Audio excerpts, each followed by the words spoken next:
needs of working families all over this country and put people back to work. I yield the floor. Madam President. Senator from Indiana. Madam President, could I inquire as to how much time I'm allowed here in morning business? There are 10-minute allotments for the senators. I thank you.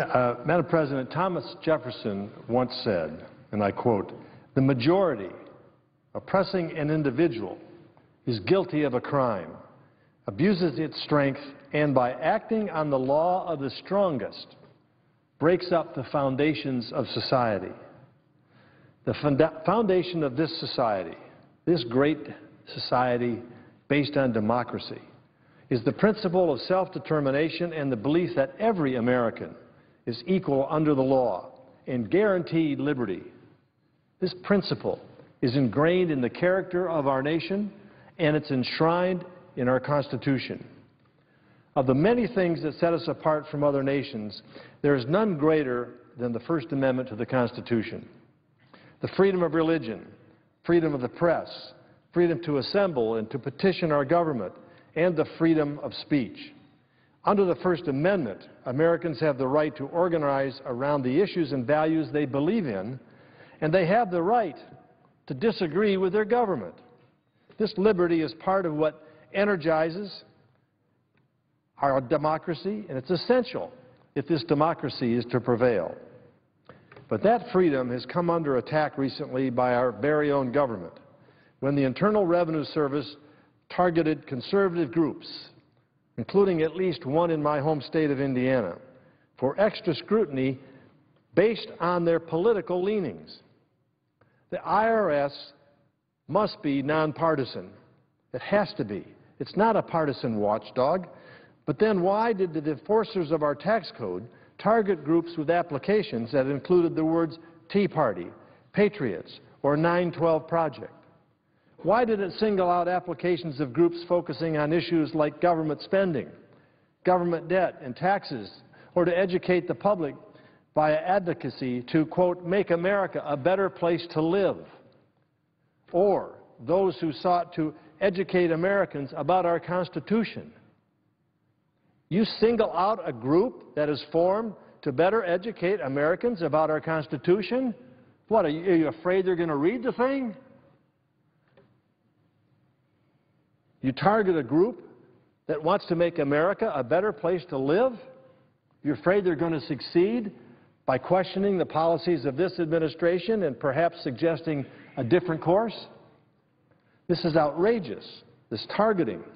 And you know, the Inspector General issued yesterday, these are very serious allegations, and they reveal an effort to misuse government power to unfairly scrutinize those who simply disagree with the policies of this administration.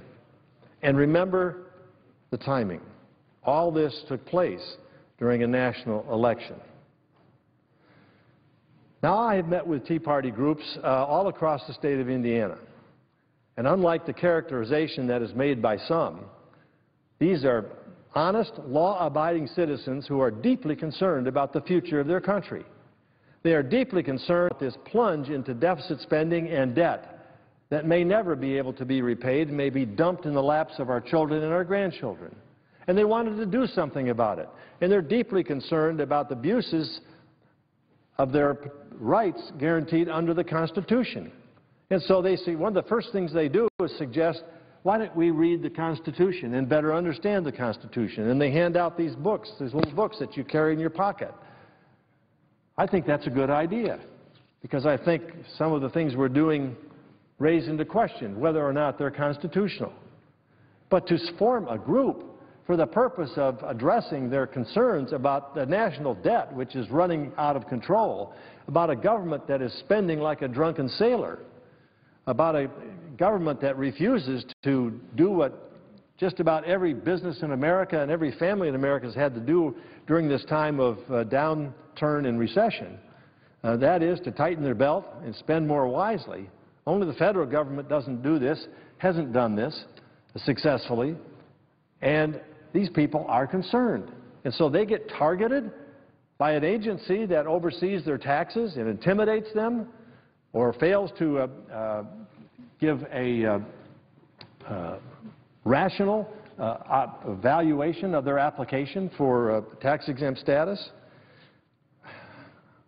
this targeting is not only inappropriate, it's outrageous and it's disgraceful. It's a despicable abuse of power and a direct assault on our Constitution. And it's exactly that type of thing that make Americans further distrustful of their government. Earlier this year, the Pew Research Center released a poll revealing that 73% of Americans distrust their government. In other words, only 3 out of every 10 Americans have faith in the federal government. This trust deficit is something we should not ignore. It's an alarming indication of how the American people view their government, one that continues to overreach. And for those of us who are trying to assure our constituents that we're doing everything we can to keep this government from overreaching, that we need to restore this trust, we now are hit with something like this. The IRS is given the responsibility of carrying out the law. It should never use its powers for partisan purposes, ever. Violating that standard destroys the integrity of our government and further loses the trust of the American people. Neither those of us who make the law nor those of us who enforce the law can be above the law. But the IRS believed it was above the law when it targeted conservative groups for scrutiny. And make no mistake, it is the IRS that will be under scrutiny because of their own abuse. And so will every other agency of government, because we're beginning to discover a disturbing pattern of politically motivated abuse. Sometimes I think we're beginning to hear the echoes of Watergate whispering through this town and through the residents at 1600 Pennsylvania Avenue. But the IRS didn't target progressive or liberal groups, so I have a hard time believing that during their apology they simply said this was a misguided effort by low-level bureaucrats attempting to organize applications for tax-exempt status. Where have we heard that before? Oh, Benghazi. Yeah, this wasn't something that really, this was some low-level bureaucrats that made a wrong decision. Where does the buck stop in this town? It doesn't stop at the President's desk. It didn't stop at the Secretary of State's desk. It seems to be pushed down to, quote, the low-level bureaucrats that, well, we should have supervised better, but, you know, these people went off and did their own thing. So this is not a big deal. Let's just dismiss it, push it off the side. Yeah, we lost an ambassador. That was a tragic situation. 3 others who were there trying to protect him. But, you know, what's the big deal? It's over with. Mistake. Let's move on. It's like this pathetically weak statement from our president, basically say, if it turns out to be the case, then of course we will need to do something about it. Well, this was after the Inspector General of the IRS said, hey, this is for real. This is after the director of the program said, yes, it was a mistake. So it's not conditional. It's real. It's there. It has to be addressed. When an apology from the IRS is necessary, while it's necessary, it's not enough to just simply say it's an inappropriate act. The targeting of these groups, which was confirmed by, as I said, the Inspector General, are very serious allegations and reveal an effort to misuse government power to unfairly scrutinize those who disagree with the administration. The IRS actions to target groups based on political viewpoints is outrageous and disgraceful. It's an abuse of power and a direct assault on our Constitution. Madam President, there must be accountability and responsibility from top leadership, and that includes the White House. The American people deserve answers. How could this clearly unconstitutional action have occurred? Who was involved and who else was aware of this deliberate targeting? What steps will be taken to ensure this doesn't happen again? Today, I have joined all of my Senate Republican colleagues in sending the President a letter demanding that the administration comply fully with all congressional inquiries on this matter. No more avoiding, no more delaying, no more stonewalling, no more inappropriate responses. It's time the administration starts answering some questions for the American people. This scandal has left a stain on the IRS that I believe cannot be repaired under current leadership. The head of the IRS, as well as every supervisor involved, should be removed from their posts.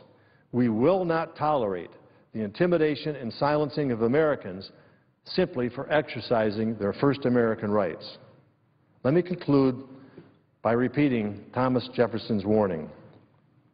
We must not allow this abuse of fundamental constitutional rights to break up the very foundations of society. Madam President, I yield the floor.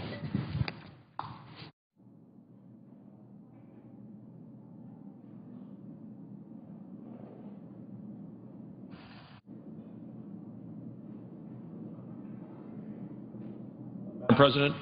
Senator from Wyoming. Thank you, Madam President. Madam President, as I come to the floor today, Americans all across the country are paying very close attention to the multiple scandals surrounding the Obama administration, the scandals that my colleague and friend from Indiana have just so been eloquently discussing. We're seeing it in headlines all around the country. At my hometown newspaper, Casper Star-Tribune, today had a headline, "Trio of Troubles," relating to the Obama administration. Because what the American people are seeing that from the Obama administration, people are seeing a high level of incompetence and a very low level of transparency. So here are just a few of the headlines today in the Washington Post.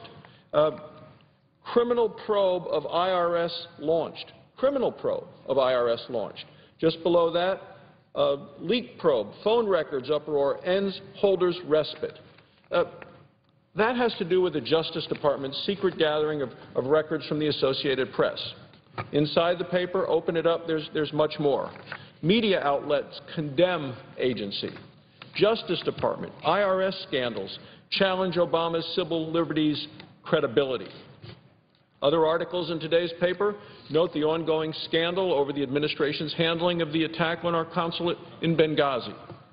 The Washington Post fact-checker recently gave the president 4 Pinocchios for his attempt to mislead the public on the issue. The only reason they didn't give him 5 Pinocchios is you can't get 5. 4 is the highest rating you can get for misleading and inaccurate information. Well, we need more details, Madam President, about the Benghazi cover-up, the IRS targeting of conservatives, and the Justice Department's decision to monitor members of the media. Today, Madam President, though, I want to talk about another important story that raises serious questions about this administration's actions. And, of course, I'm referring to the abuse of power that I call the Sebelius shakedown. This scandal was first reported by the Washington Post on its front page last weekend. Here's the headline: HHS asking firms for money for Obamacare.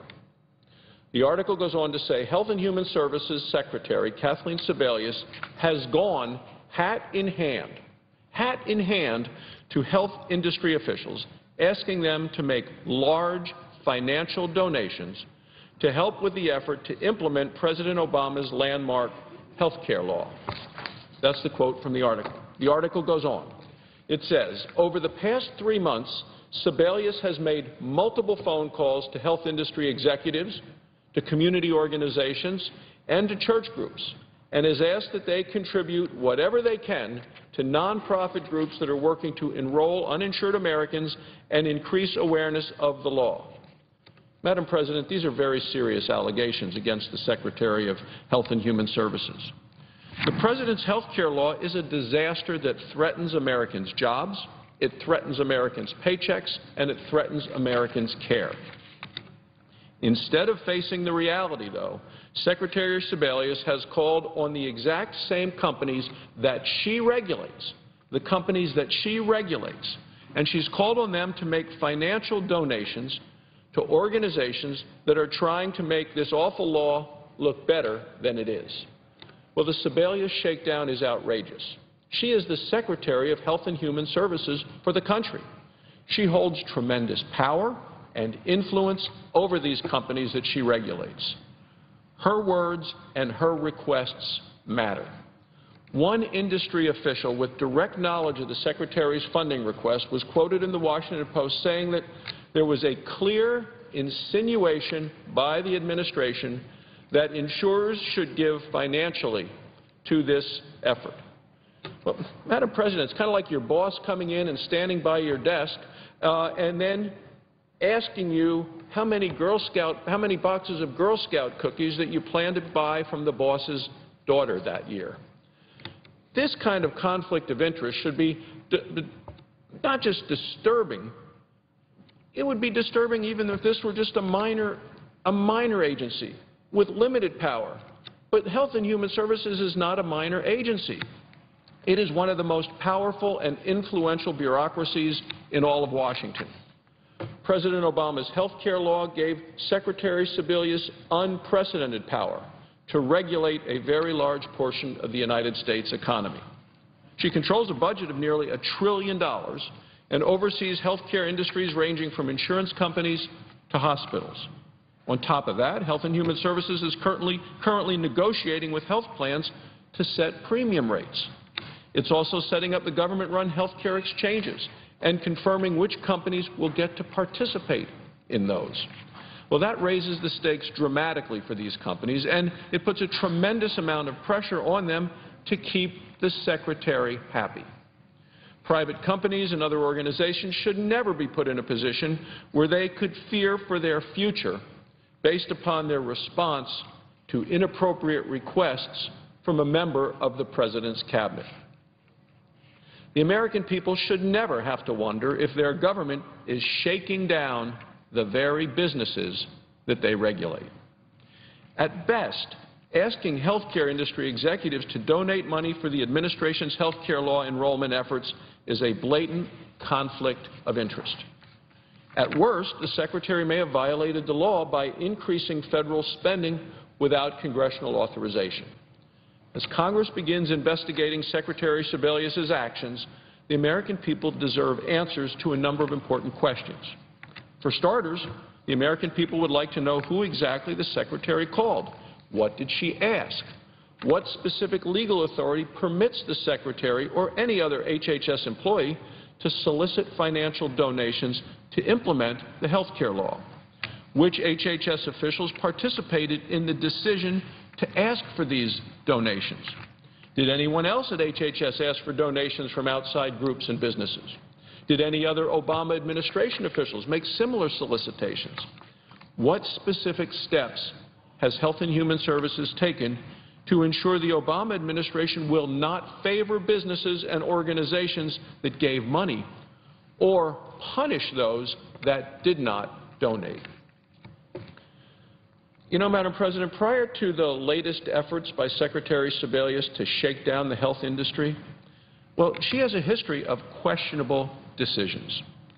Back in September of 2010, health insurance companies started informing their customers, how much the President's health care law would increase the premiums of these individuals. So the Secretary responded by warning insurers that the administration would be keeping track of their actions and that some companies might be, quote, excluded from health insurance exchanges in 2014. That was not an idle threat.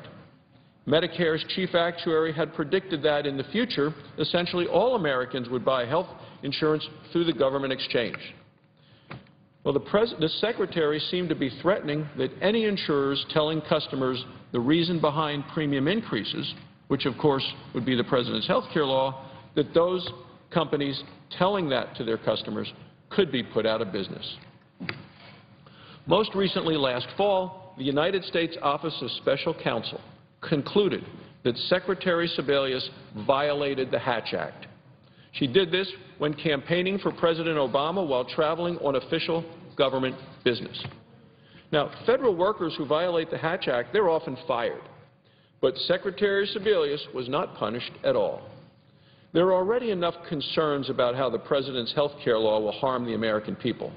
We cannot afford unresolved questions about whether a cabinet secretary pressured businesses that she regulates to make donations. A lot of media attention on these scandals is focused on the political fallout. The politics isn't the real issue. The real issue is that the American people need to know that their government is not a thug. The real interest of the American people is in knowing that they have confidence that their government will act in the people's best interest, not just in President Obama's best interest. The American people need confidence that the administration isn't favoring or punishing the people that it regulates based upon their support for the administration's pet causes.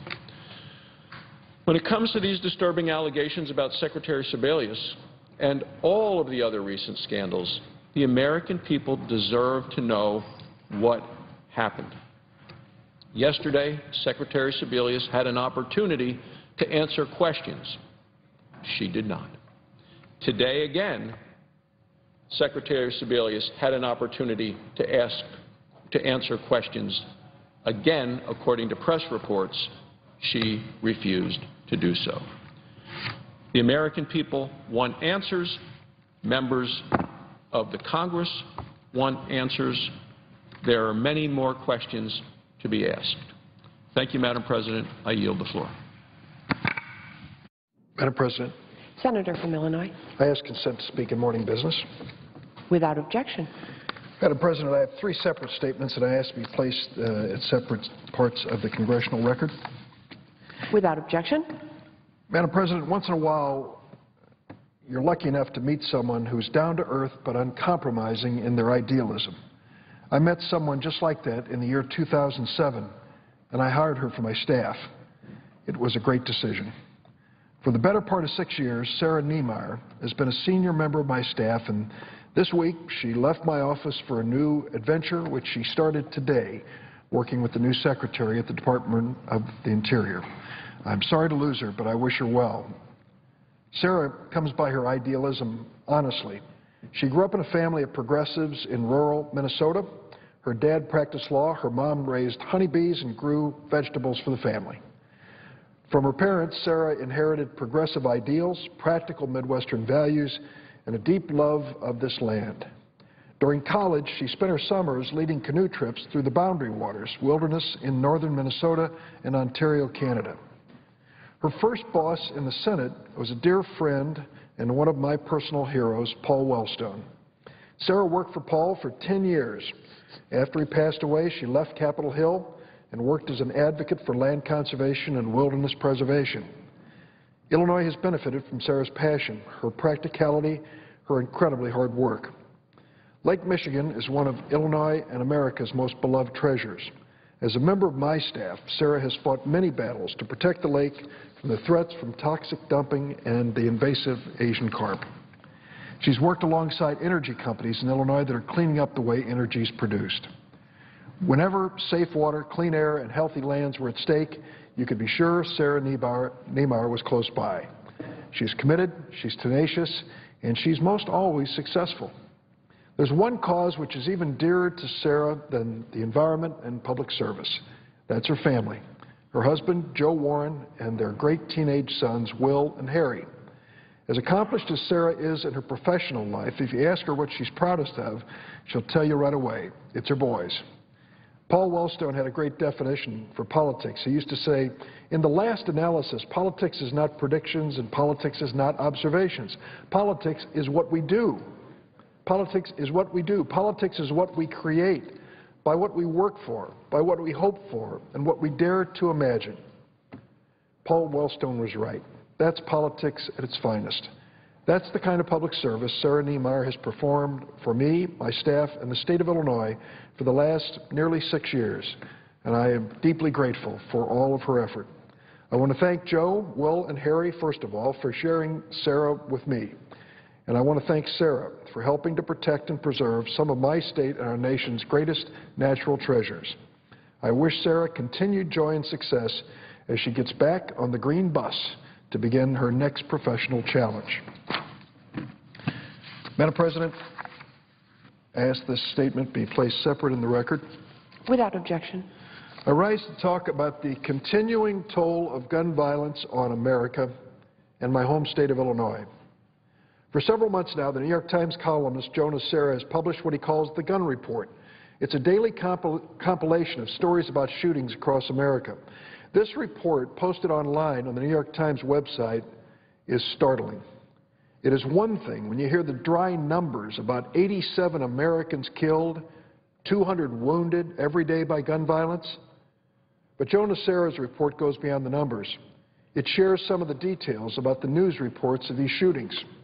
For example, Mr. Nocera's report for Monday describes shootings that took place over this last weekend. The tally of shootings in America goes on to fill 19 paragraphs. Let me read just some of the descriptions of the shootings that took place over this last weekend right here in our beloved country. A 12-year-old boy was accidentally shot in the face by his 11-year-old friend Friday morning in Camden, New Jersey. 2 Minneapolis, Minnesota police officers were shot and wounded at a traffic stop in Uptown Friday afternoon. Avery Williams, 22, and Jamario Troutman, 24, died, and a third man in serious condition after a Friday afternoon shooting in West Palm Beach, Florida. Tamara Logan, age 44, a teacher's aide, was shot multiple times in the head outside McKinley Elementary School in East Erie, Pennsylvania, Friday morning. 46-year-old Bruce Byrd shot and killed his wife, 44-year-old Stephanie Byrd, then turned the gun on himself in Lawrenceville, Pennsylvania, again on Friday. These are just a few of the reported shootings on Friday. There are dozens more of these stories from Saturday and Sunday, including a fatal road rage shooting in Arkansas, a convicted felon who shot and killed his son in Missouri, 4 people found shot to death in their home in Waynesville, North Carolina, and at least 19 people shot during a Mother's Day parade in New Orleans. Sadly, there were multiple shootings from my home state of Illinois. In Mr. Nocera's report, they included a Saturday night shooting in Rockford, and at least 9 people shot over the weekend in Chicago, 3 of them fatally.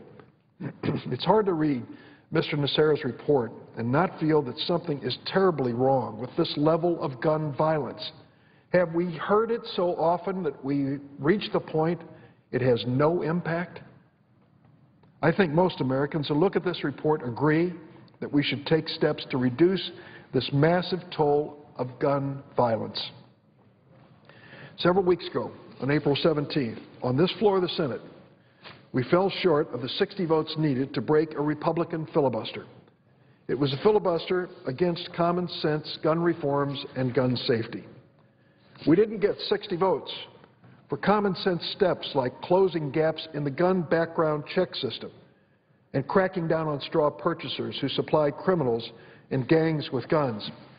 Joe Manchin is a congressman from West Virginia. He's a Democrat. He may be one of the most conservative Democrats on the floor of the Senate. Patrick Toomey is a Republican from Pennsylvania, arguably the most conservative Republican on the floor of the United States Senate. Joe Manchin and Patrick Toomey, a Democrat and a Republican, sat down and said, can we write some way to reduce gun violence in America in a bipartisan way? 2 conservatives, 2 gun owners, and they did. They came up with a proposal that would call for universal background checks. You know, today, 40% of the guns sold in America are sold to people not subject to a background check. How important is that? Well, what if you got on an airplane, and before it took off, the flight attendant says, welcome to this flight. We wanted to let you know that 60% of you have gone through TSA screening to see if you're carrying a weapon or a bomb. 40% we didn't check. Would you get on the airplane? Would you want your family on that airplane? That's the situation in America today when it comes to the sale of firearms. So Joe Manchin and Patrick Toomey said, let's close the problems that we have, the gaps in the law, and make sure that everyone, virtually everyone, is subject to a background check, particularly those that buy guns in newspapers or over the Internet. Let's make sure as well that those who go to gun shows to buy guns, we at least check their backgrounds. Well, why do we want to check? Because the law says you have a right under the Second Amendment to legally own and responsibly use a firearm in America. I understand that. I accept it. and I'll fight to protect it. But the law also says if you're a convicted felon or someone so mentally unstable you shouldn't own a firearm, you can't buy one. Not legally in this country. There are a lot of sportsmen and hunters in my home state of Illinois. I know many of them. They're in my family. I've met them. I've talked to them.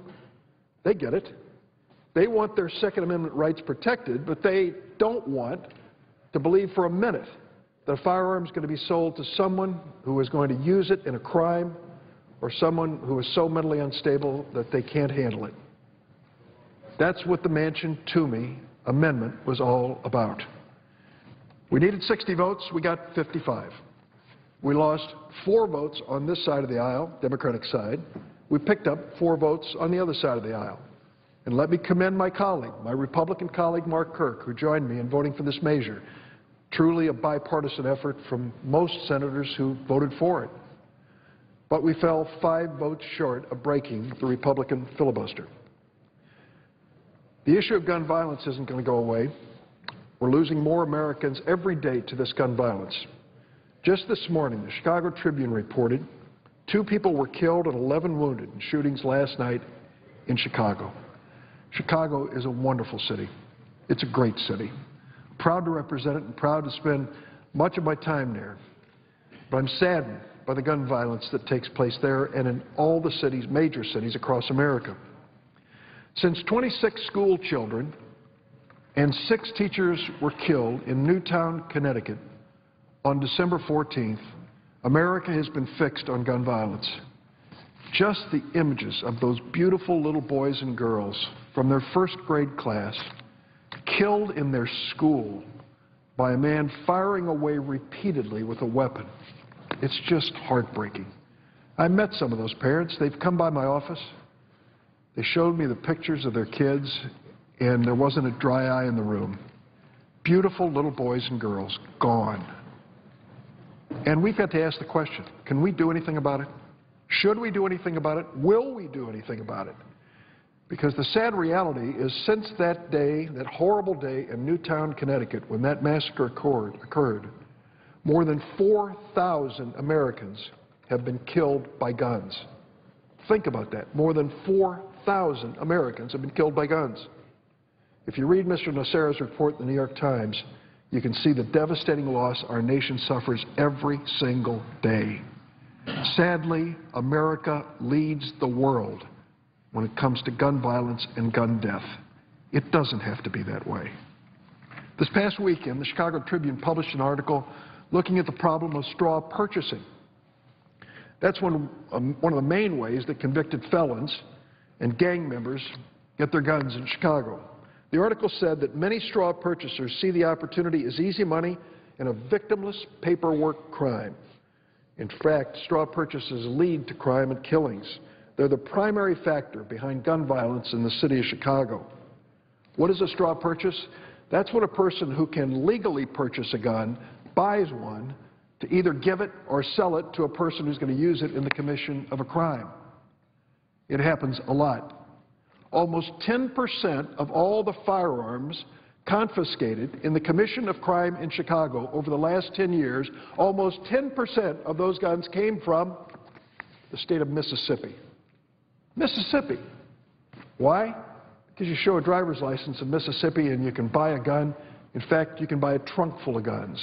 And you can head out on the interstate, headed for some alleyway or some crack house in or near Chicago, make your sale that night, and come away with a lot of money. That's what straw purchasing is all about.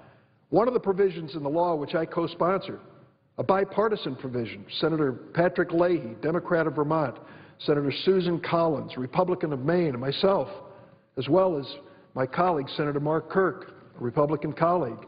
We made this a bipartisan effort to say, if you're going to buy a gun, to give it or sell it to someone who's going to commit a crime, you're going to commit a federal crime yourself when you do it, with up to 15 years in prison. Real hard time for a real crime. It was defeated. National Rifle Association opposed us. Why?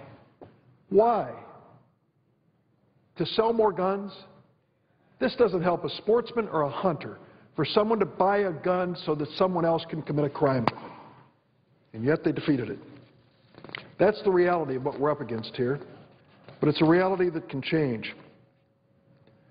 Senator Kirk named that provision of the bill after a recent gun victim in Chicago, 15-year-old Hydea Pendleton, beautiful little girl who came out for the time of her life to be at President Obama's inauguration in January, went back to Chicago, and a couple weeks later was gunned down standing at a bus stop outside of her school.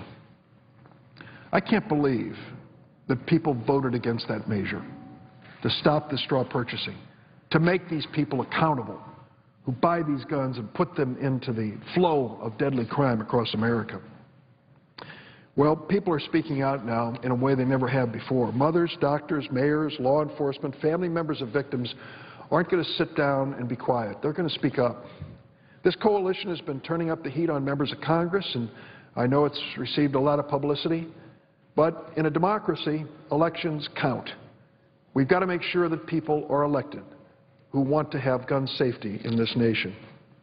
We need real reform when it comes to gun violence and gun safety. We can't just walk away from the daily toll of shootings across America. Instead, we need 5 more votes on the floor of the Senate. 5 more votes. People say, well, the House of Representatives will never consider this measure. Well, maybe they won't. And maybe the people who believe this is important for the future of their families and our country will remember that in the next election. That is what democracy is all about. Some senators have claimed that they voted for an alternative, the so-called Grassley alternative, and therefore they're really for gun safety.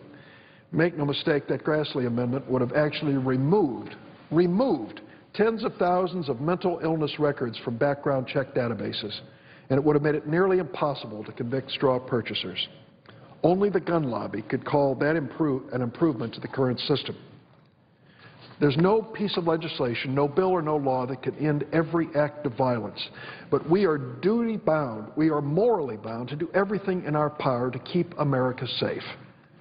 When we think of the tragedy at Newtown, when we think of the tragedy affecting 4,000 gun victims since Newtown, we have no choice but to move forward as a nation in a sensible way, protecting Second Amendment rights, but keeping guns out of the hands of convicted felons and mentally unstable people. I want to close by extending my sympathies to the victims and family members in Illinois and across the nation who've suffered from gun violence. I'm sorry that this continues. It is time for Congress to act, and act quickly.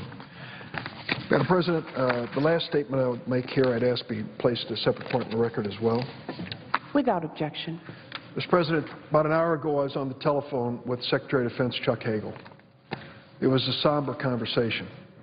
We were talking about the recent disclosure, the most recent disclosure yesterday, of sexual assault in the military. The Secretary said he was beside himself with the knowledge that this continues, and he was going to do something about it, and I trust that he will. Last night we learned of the latest, most reprehensible incident. The Army is investigating a sexual assault prevention and response coordinator at Fort Hood, Texas, for being engaged in abusive sexual contact and other alleged crimes. Secretary Hagel has directed a rescreening and retraining of all sexual assault prevention coordinators and military recruiters. I know he's upset about this. I could hear it in his voice. I join him in that response. He understands this is a pervasive crisis that threatens the moral underpinnings of our military.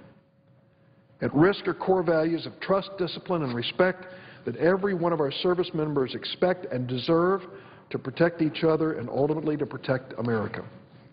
Next Wednesday, the Army will appear before my Defense Appropriations Subcommittee. We'll be asking some hard questions. What has gone wrong here?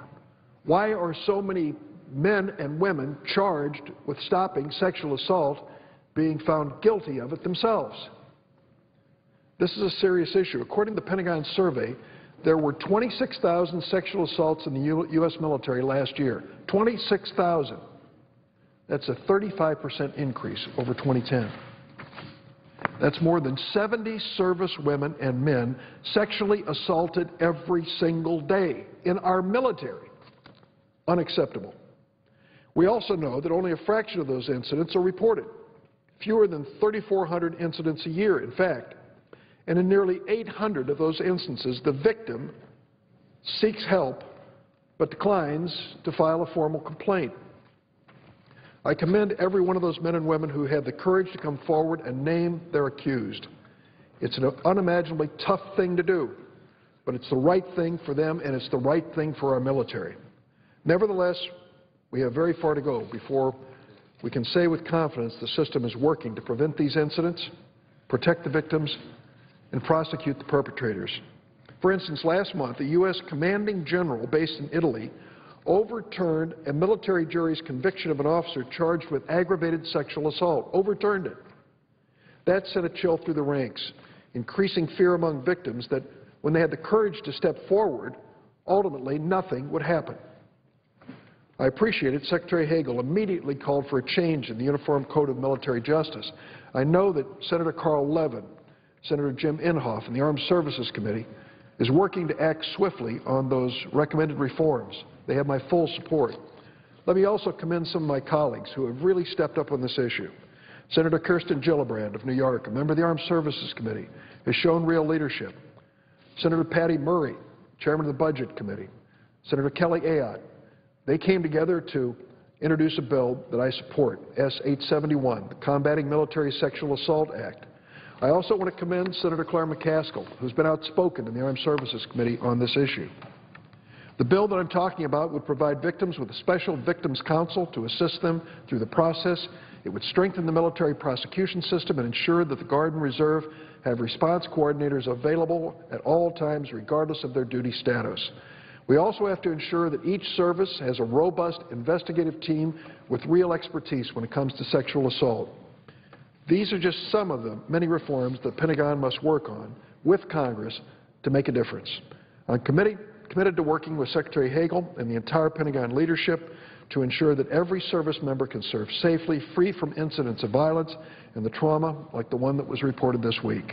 I urge all of my colleagues to support these reforms for our service members. Madam President, I yield the floor. Madam President. Senator from Rhode Island. Madam President, may I ask unanimous consent to speak as if in morning business for up to 15 minutes? Is there objection? Without objection. Thank you, Madam President. First, let me thank the distinguished senator from Illinois for his statement. We served together on the Judiciary Committee, and I hope that in that committee as well we can work on ways to improve the prosecution of particularly rape offenses within the military by the Department of Justice and break through the agreement that now prevents the Department of Justice from prosecuting those crimes for the crimes that they are simply because they take place in the military. I'm here to speak today because Washington, D.C. and the right-wing outrage machine are all abuzz about the scandal that the IRS appears to have targeted organizations for inquiry based on Tea Party affiliation. Obviously, that's wrong. But let's not forget, that's not the only IRS scandal. That is not the only scandal in town. There are two IRS scandals. The other is the IRS allowing big, shadowy forces to meddle in elections anonymously through front groups that file false statements with the IRS. Let's go through this. Let's begin with the principle that it's pretty clear that Americans have a strong interest, a strong democratic interest in knowing who is trying to influence their vote in elections. That's kind of democracy 101. Even the Supreme Court, which can hardly agree 8-1 on what time it is, agreed 8-1 that knowing who's trying to influence your vote is really important. Here's what they said.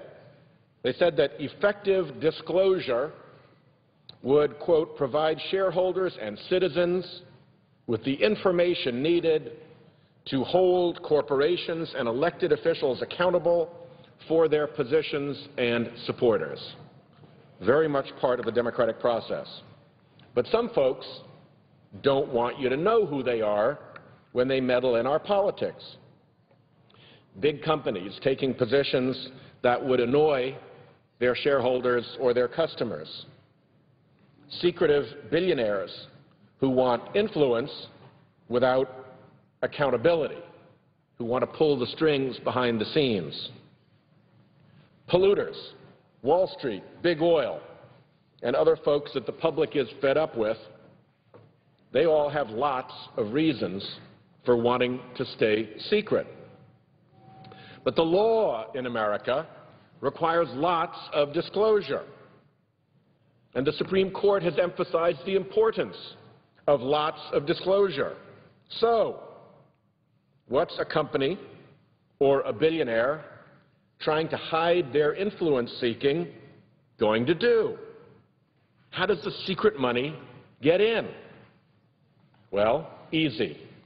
You create a front organization, usually with a phony baloney happy name, and you hide behind that. Except it's not quite that easy.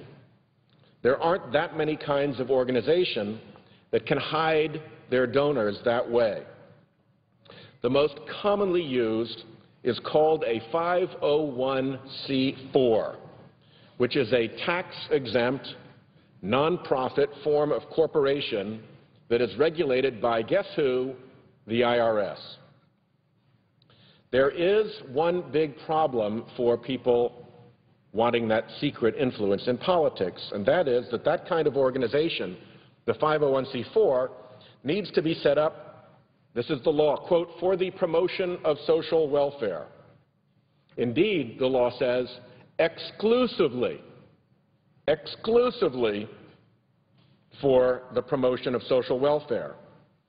And according to the IRS's own regulations, quoting again, the promotion of social welfare does not include direct or indirect participation or intervention in political campaigns on behalf of or in opposition to any candidate for public office. So that's a problem. Well, the first kind of mini-scandal is that the IRS has decided that an organization is organized exclusively for the promotion of social welfare if it is primarily engaged in social welfare activities, and that primarily means 51%, so the other 49% can be purely political. So does not include direct or indirect participation in political activity has been turned into actually does include, but up to 49%, which is nonsensical. And that, as I said, is a mini-scandal of its own. But let's go on. The IRS allowing a bunch of political operatives to form nonprofit groups that don't disclose its donors and then collect millions of dollars and spend them on elections in contravention of a clear statute and seemingly in violation of their own rules also requires that they usually make some false statements. That's where the scandal really worsens. There is a form called the 1024 form that is the application form for 501c4 status. If you go to that form, you'll see question 15. Question 15 asks this: has the organization spent or does it plan to spend any money attempting to influence the selection, nomination, election, or appointment of any person to any federal, state, or local public office or to an office in a political organization? That's the question on the form. It has to be answered under oath. A considerable number of groups appear to have lied on their applications for nonprofit status and on their returns, and they have lied with absolutely no consequences. There is a Pulitzer Prize-winning, nonpartisan investigative group called ProPublica. ProPublica has investigated these 501c4 filings. As part of their investigation, they looked at 104 different organizations that had reported to the Federal Election Commission or to the state equivalent federal elective bodies, 104 organizations that reported electioneering activity, that they were involved in trying to elect candidates. And in those filings to the federal and state election boards, they said, here is what we spent on influencing those elections. Well, ProPublica cross-checked those 104 who had filed statements saying how much they had spent to influence elections, and 32 of them had told the IRS that they spent no money to influence elections, either directly or indirectly. Both statements cannot be true. You cannot tell one federal agency how much you spent to influence elections and tell another federal agency that you spent no money to influence elections and have both statements be true. And then you look at these organizations' behavior, and the false statements look even worse. One organization said that it would spend 50% of its effort on a website and 30% on conferences. The investigation showed its website consisted of one photograph and one paragraph. No sign of any conference. The same group declared that it would take contributions, quote, from individuals only, and then took $2 million from pharma, the pharmaceutical lobby. Another declared to the IRS that it had spent $5 million on political activities, but it told the Federal Election Commission it had spent $19 million on political advertisements. Another pledged that its political spending would be, and I quote, limited in amount and will not constitute the organization's primary purpose. And then that organization went out and spent $70 million on ads and robocalls in one election season. It's almost funny it's so bad. But there's nothing funny about making a material false statement to a federal agency. That's not just bad behavior, it is a crime. It is a statutory offense under 18 United States Code Section 1001. The Department of Justice indicts and prosecutes violations of this statute all the time. But they never do for this. Never. Why? It appears that there is a bad agreement between the Department of Justice and the Internal Revenue Service that the Department of Justice won't prosecute false statements if they're made on this form, unless the case has been referred to them by the IRS. So that's really scandal 2 right there. No matter how flagrant the false statement, no matter how great the discrepancy between the statements filed at the IRS under oath and the statements also filed at the federal and state election agencies, no matter how baldly the organization in practice contradicts how it answered IRS questions about political activity, the IRS never makes a referral to the Department of Justice.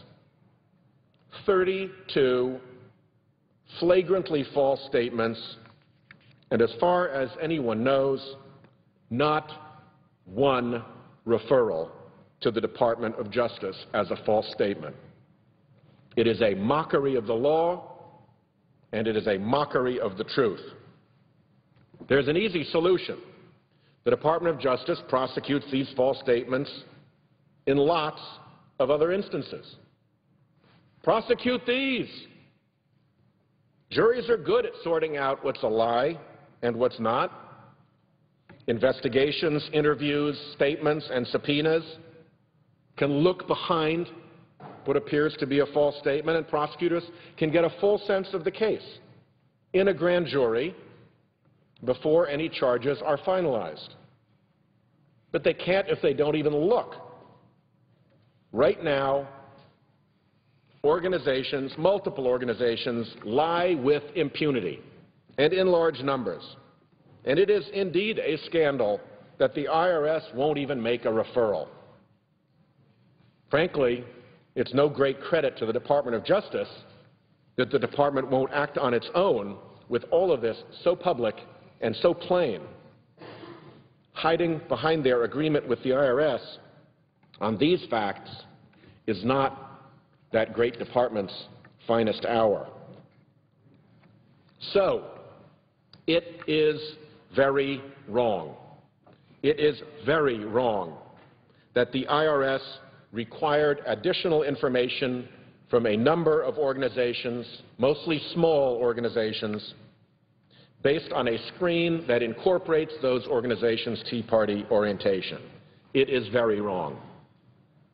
But it is also very wrong that the IRS goes AWOL when wealthy and powerful forces want to break the law in order to hide their wrongful efforts at secret political influence. Picking on the little guy is a pretty lousy thing to do. Rolling over for the powerful and letting them file false statements is pretty lousy too. Two scandals. Let's not let one drown out the other. I yield the floor.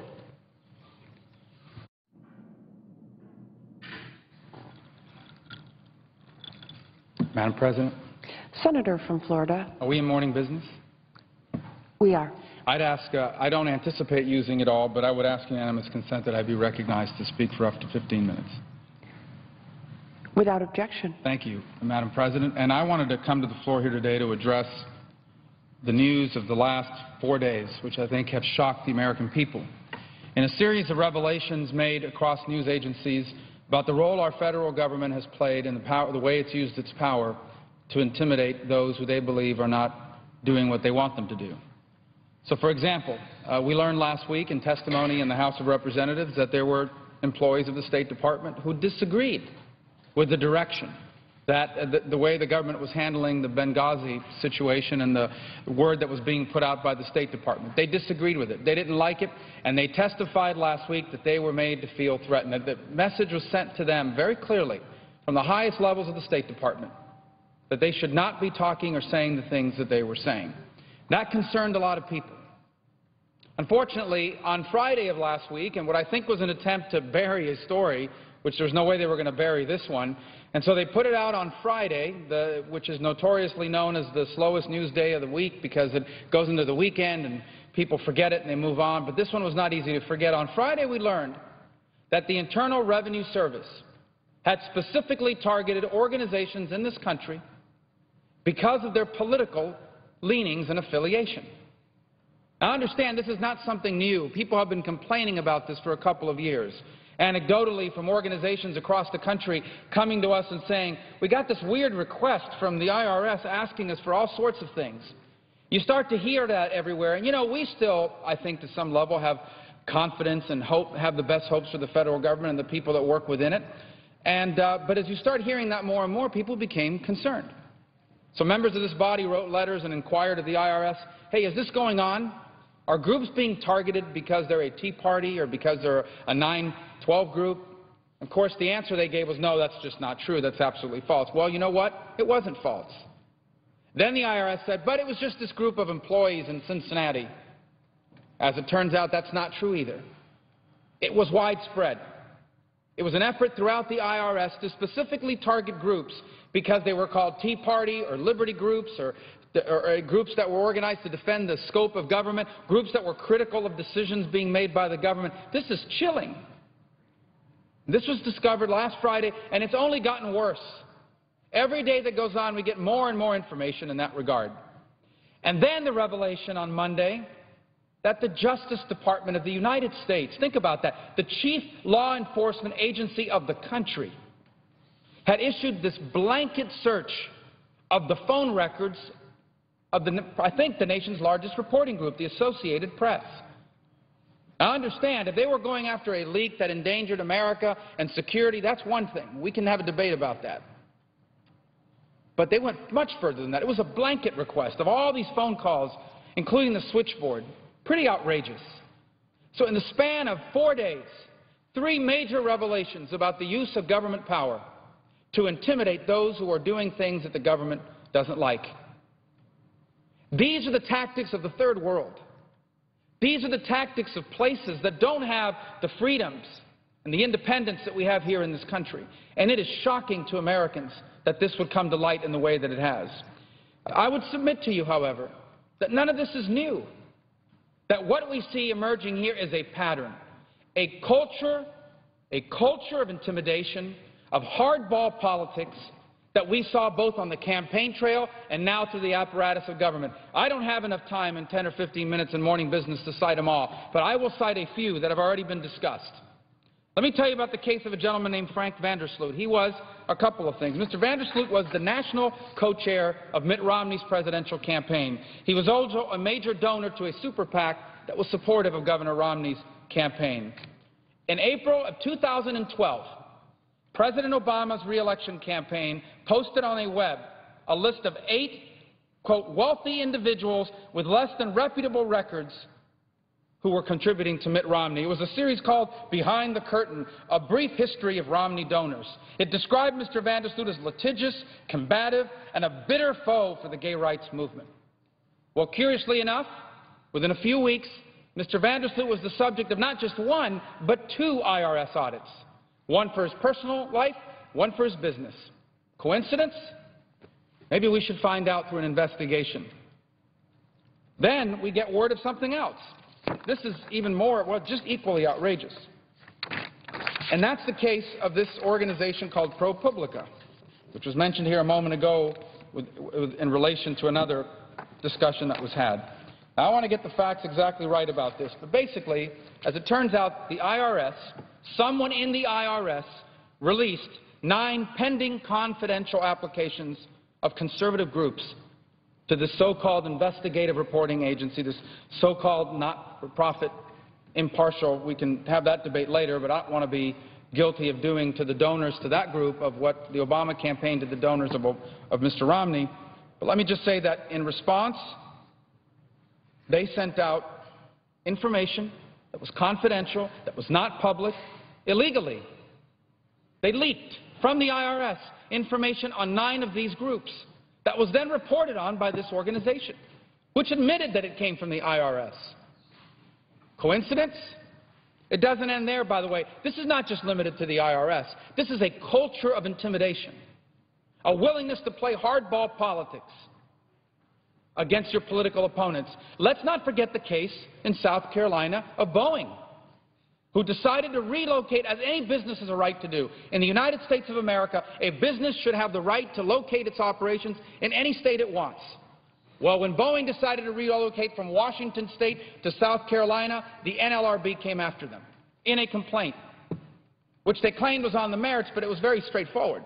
They were going after them because the union in Washington State was upset about the move. And in fact, the case was dropped partially because of political pressure, but interestingly enough, the effort was only abandoned after they negotiated a contract deal with the union. Now, listen, I can be up here all day, and I intend to keep coming back to the floor and citing examples of this. But the point is, we have going on now is a culture of hardball politics and intimidation to every member of this body, Republican and Democrat. This is unacceptable behavior. But this is what you get when an administration is all about politics. This administration is a 365-day-a-year, year-round political campaign. Every issue is a political campaign. Leading up to the election and even now, every issue is a wedge. Few times in the history of this country has anyone used this office to drive more wedges among the American people than this president and this administration. And so, yes, this is the culture that's been created. They're bad and we're good. Our enemies are bad people. The people who disagree with us on policy are bad people. You don't support us on guns, you don't care about children and families. You don't support some measure against religious liberty, you're waging a war on women. On issue after issue, a deliberate attempt to divide the American people against each other for the purposes of winning an election. That is the culture that's been created. And that culture leads to this kind of behavior. Whether it was directed or not, we don't know that.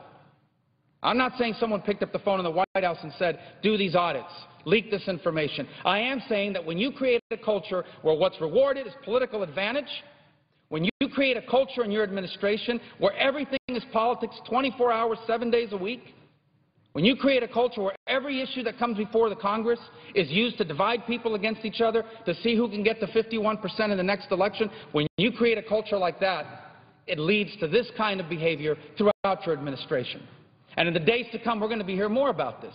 We have a nominee right now to the Labor Department who has an admirable personal story, which I admire and applaud, but who has a history of using the government and his position in government to intimidate people to do what he wants them to do. I would submit to you that Mr. Perez's nomination is bad for the country at any time. But in this administration, in this political culture, after what we have learned in the last few days, even more so. And I hate to single him out, but that's one of the pending ones that are before us. And the point is, my friends, this is what we are dealing with. And a cautionary tale about expanding the scope and power of government. Because this same IRS that was willing to do this same IRS that was willing to target groups because of their political leanings, this same IRS that audited Mr. Vandersloot after he happened to appear on the Obama enemy list, this same IRS will now have unfettered power to come after every American and ensure that if either you're buying insurance or you're paying them a tax. Every American business. The front lines of enforcing Obamacare falls to the IRS. That is what happens when you expand the scope and power of government. It's always sold as a noble concept. It's always offered up as government, we're going to give the government more power so they can do good things for us. But the history of mankind proves that every time a government gets too much power, it almost always ends up using it in destructive ways against the personal liberties of individuals. And that's why the framers of our Constitution were so wise to impose real constitutional limits on the power of our government, because they knew from history that this was the case. That's why our Constitution says that unless government at the federal level is specifically given a power, it doesn't have it. That's why it says that. That's why you see people stand up here on the floor and fight to protect the Constitution. That's why these groups were formed around the country. Everyday Americans from all walks of life, people, some of whom had never been involved in politics before, who joined the Tea Party movement or a 9/12 movement, because they feared the direction our country was going. And so they stood up and said, this is wrong. This is why. This is why this adherence to the Constitution. Because the Constitution was based on the simple truth that if government has too much power, it almost always ends up destructive. Our framers knew better than to rely on good people being in government to take care of us. They understood that government's power, in order for us to have freedom and prosperity, necessarily had to be limited. Not because we're anti-government. Of course we need a government. Who provides for our national defense? Who's supposed to secure our borders? We're having this immigration debate. These are important things that our government needs to do. But if you give it too much power, it leads to these abuses. This is why the Constitution was so wise to limit the power of the federal government to its enumerated powers and leave to the government closest to the people most of the powers. And I think we should re-examine all these decisions that have been made that have expanded the scope and power of our government. I don't know how many people are aware of this, but early next year, every single one of you is going to have to buy insurance, health insurance that the government says is good enough. Maybe not the insurance you're getting today that you're happy with. And if you don't buy that insurance, you are going to owe the IRS some money. That's a tax to me. The same IRS that has shown a propensity to target people based on their political leanings. This is who we've empowered through Obamacare. So this is what's going on here. It's not just one scandal at the IRS. It's about a culture of hardball politics. And I think in the days to come, we're going to learn a lot more about it. And we're not going to like what we learn. For example, you think about some of our most precious freedoms, the First Amendment right to free speech. Think about if you're a reporter at the Associated Press. Think about if you are a source, unrelated to national security, to the Associated Press. Think about if you're really a whistleblower, someone who is blowing the whistle on government activity because you work in the government and you think what the government is doing is wrong. Think about that for a second. Now, all of a sudden, what are you afraid of? I'm not calling that reporter back because their phone might be tapped. My number may show up on their records, because the Justice Department has just shown that they're willing to do that. Think about the chilling effect that that sends up and down the government. If there is wrongdoing somewhere in the government right now, people are probably afraid to blow the whistle, because they're afraid that they're being surveilled by the Justice Department, or that the person they're talking to is being surveilled. That's how outrageous this is. Think about people that are thinking about getting involved in the political process, contributing to a group or speaking out, donating to a campaign or a candidate, as they're allowed to do under the Constitution. They don't want to be the next Vandersloot. They don't want to be the next guy being targeted. They don't want to be the next person being smeared on a website. This is unacceptable. This is outrage. And every single member of this body should be outraged by this behavior. This culture of intimidation, this hardball politics tactics, we cannot stand for this. And I hope we will be united in condemning this and ensuring we get to the bottom of this, with significant investigations and hearings from the committees in the Senate that have jurisdiction on the matter. I yield the floor, Mr. President.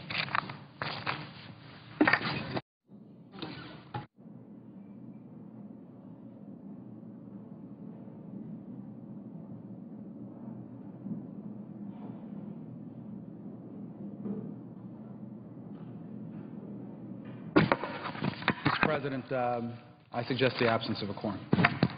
Clerk will call the roll. Mr. Alexander.